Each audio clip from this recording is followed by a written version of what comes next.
जी, प्रश्नावली 2.2 से संबंधित अब हम लोग उदाहरण देखेंगे। प्रश्नावली लगाने से पहले हम उदाहरण बिल्कुल ही देखना पड़ेगा, जिससे कि आपको आसान हो जाए, ठीक है, लगाना। तो सबसे पहले हम उदाहरण देख लेते हैं। क्या कहता है उदाहरण नंबर 1, कह रहा है कि आप यक्स स्क्वायर माइनस 8x और प्लस 6 के शून्य ज्ञात कीजिए। शून्य बोले तो आंसर, ठीक है, और शून्यकों का तथा गुणांकों के बीच संबंध की सत्यता ज्ञात कीजिए। यानी शून्यकों और गुणांकों के बीच में रिलेशन दिखाना आपको, ठीक है, क्या वो सही होते हैं। तो देखिए हमने यहाँ पर एक उदाहरण लिया 2x square minus 8x plus 6, इसको हमने सॉल्व किया, ठीक है। उसके बाद हमको दो शून्य प्राप्त हुए हैं। उसके बाद फिर हमको उनको संबंध दिखाना, तो संबंध वाला भी हमने छोड़ दिया था, जिससे कि इसलिए हमने छोड़ा था कि जिससे कि हम डायरेक्ट आपको दिखाएं, क्योंकि यही आपका मेन है, ठीक है। कैसे बनाना, आपको रिलेशन दिखाना, ये चीज़ महत्वपूर्ण है, ठीक है। फैक्टराइज तो आप शायद कर लोगे, ठीक है, या उसके शून्य निकाल लो, लेकिन ये कैसे बैठाया जाए ये इंपॉर्टेंट करता है, ठीक है ना। तो चलिए देखते हैं हम लोग। जब हमने x square 2x square minus 8x plus 6 को जब फैक्टराइज किया, तो क्या किया हमने भाई, कहा ऐसी दो संख्याएं लेना है जिनको आपको जोड़ने पर, ध्यान सुनिएगा, ऐसी दो संख्याएं लीजिए, लास्ट वाला बताएगा क्या ऐड है ना, तो कहोगे कि जोड़ने पर क्या है, 8 है, ठीक है।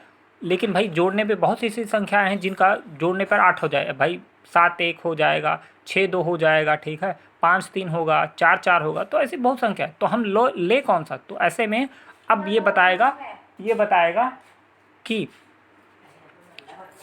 जोड़ने पे आपका तो 8 होना चाहिए, लेकिन गुणा कराने पे क्या हो, तो आप उतना ही उन दोनों का गुणा कराने पे आए जितना कि पहले यानी 2 और तीसरे यानी 6 का गुणा कराने पे आ रहा, उतना उन दोनों का भी आए, ठीक है।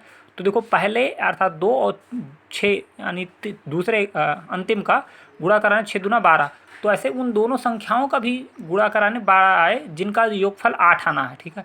तो हम देखते हैं अगर 5 3 लेते हैं तो 5 3 तो जोड़ने पे 8 होगा, लेकिन क्या 5 और 3 का गुणा कराने में 12 आएगा, नहीं आएगा, तो 5 3 को हम नहीं ले सकते हैं, ठीक है। अरे भाई 5 या 15 होता है ना, और जबकि हमको लाना था 12, तो नहीं हो सकता। हमारा 4 4 8 होता है, लेकिन 4 चौके 16 हो जाता है, हमको लाना था 12। तो हमारे पास ऑप्शन बचता है 6 2 का, क्यों, क्योंकि 6 2 को जोड़ेंगे 8 और 6 और 2 को अगर हम गुणा कराएंगे तो 12 हो जाएगा, ठीक है। इस प्रकार से हमने देखिए कि 8 के स्थान पर हमने 6 प्लस 2 रख दिया, ठीक है ना, 6 धन 2 रख दिया। यक्स वैसे है, माइनस वैसे है, प्लस 6 वैसे है, 2x स्क्वायर वैसे है, ठीक है। अब चूंकि भाई ब्रैकेट्स के बाहर आपका माइनस लगा है, तो इस नाते हम खोलेंगे तो सब चिन्ह बदल जाएंगे, ठीक है। उसके बाद हमने फैक्टराइज ऐसे करके मतलब दो दो का जोड़ा बना लिया। इस तरह से हमारा क्या निकला, 2 इन ब्रैकेट्स में x-1 और अगले ब्रैकेट में x-3, ठीक है। अब हमको चूंकि भाई हमें शून्य ज्ञात करना, इसलिए हमको क्या करना, एक बार x-1 को 0 के बराबर दिखाना, एक बार x-3 को भी 0 के बराबर दिखाना। इससे क्या होगा, इससे कि हमारा जैसे ही हमने x-1 बराबर 0 दिखाया, 1 को उधर ट्रांसफर किया तो x का मान 1 आ गया, 1, और x-3 को भी जब 0 के बराबर दिखाया तो x का मान 1 कितना आ गया, 3। तो ऐसे में हमारा दो शून्य की 1 और 3 प्राप्त हो गए। इस प्रकार हमें दो शून्य के 1 और 3 प्राप्त हो गए। अब आपको बताना यही चीज़ कि शून्यकों का योग क्या होगा। तो भाई शून्यकों का योग होता है, अब भाई शून्य जो आपके हैं उनको जोड़िए आप, तो क्या होगा, 1 धन 3, और जैसे ही आप 1 और 3 को जोड़ते हैं तो होगा 4, सही है। अब इसी वक्त इसको भी थोड़ा सा आप लिख लीजिए, 1 शून्यकों का गुणनफल, भाई शून्य को आप गुणा कराइए, 1 गुणे 3 बराबर कितना, 3। अच्छा, प्रत्येक संख्या के बटे 1 हम लिख ही सकते हैं, तो हम लिख दिए 4/1 और इसको लिख दिया 3/1, ठीक है। अब कहीं ना कहीं देखिए आप लोग, क्या आपका हर जो है वो 1 है, ठीक, दोनों में 1 है, लेकिन ध्यान से देखिएगा, ये जो हमने बताया था आपका, ये होता क्या है, माइनस, 1 मिनट पहले हम ये लिख देंगे, माइनस यक्स का गुणांक, मूलों का योगफल यही तो होता है, और बटे एक्स स्क्वायर का गुणांक, ठीक है। और ऐसे इसमें क्या होता है, इसमें अचर पद और बटे एक्स स्क्वायर का गुणांक, ठीक है।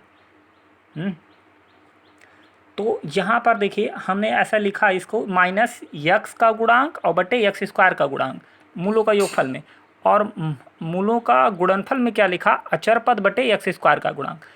अब थोड़ा देखिए क्या यक्स स्क्वायर का गुणांक यहाँ से तो एक नज़र आ रहा और यहाँ से भी एक नज़र आ रहा, लेकिन अब ऊपर चलिए क्या यक्स स्क्वायर का गुणांक एक है, तो यहाँ देखो यक्स स्क्वायर का गुणांक 2 है, तो उसी से आपको संबंध बनाना है भाई। यक्स स्क्वायर का गुणांक 2 है तो यहाँ पर भी आपको 2 करने होंगे। यक्स स्क्वायर का गुणांक जो यहाँ आपको एक एक नज़र आ रहे हैं उसको 2 करना पड़ेगा, तो इनको भी 2 करना, इनको भी 2 करना। अब इनमें जब 2 का मतलब 2 करना है तो यानी 2 का गुणा कराओ, तो भाई ये हो जाएगा 2 का नीचे गुणा कराओगे तो 2 और 2 का ऊपर भी गुणा कराने पे होगा 6।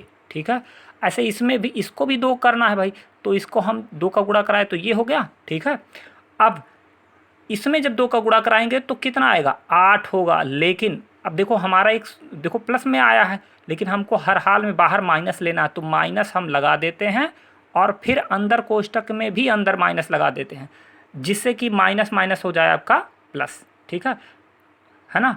तो अब बताओ 4/1 को क्या आप माइनस कोष्टक में -8/2 नहीं लिख सकते?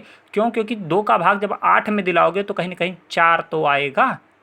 ठीक है, और सुनो क्या आप 6 को या 3/1 को आप 6/2 को सॉरी 3 को सॉरी फिर से सुनिए, 3 को क्या हम 6/2 नहीं लिख सकते? क्यों? क्योंकि अगर 2 से आप 6 को भाग दिलाओगे तो 3 ही तो आएगा। तो अगर हम ऐसा लिख सकते हैं तो कहीं ना कहीं अब आप थोड़ा सा संबंध देखिए, यहाँ से भी यक्स स्क्वायर का गुणांक 2 और यहाँ से भी यक्स स्क्वायर का गुणांक 2 और यहाँ से भी देखो यक्स स्क्वायर का गुणांक 2। क्लियर? अब फिर देखो अचर पद यहाँ से क्या निकल रहा है, यहाँ से अचर पद है आपका 6 और यहाँ से अचर पद क्या है 6। ठीक है, अंतिम वाला पद जो सी होता है वो अचर पद। ठीक है, और फिर देखिए माइनस लगा है, लगाए रहनिए। यक्स का गुणांक अंदर देखिए, यक्स का गुणांक क्या है, यहाँ पर देखिए आपका -8 दिखाई दे रहा। ठीक है, और वहाँ ऊपर देखिए यक्स का गुणांक क्या रहा, देखो यक्स का गुणांक -8। इस तरह से आपका संबंध की सत्यता हो गई। ठीक है, अब इसी प्रकार से दूसरा वाला मतलब प्रश्न का देखेंगे, लेकिन उससे पहले ये बड़ा हो जाएगा। ठीक है, थोड़ा सा हम इसको भी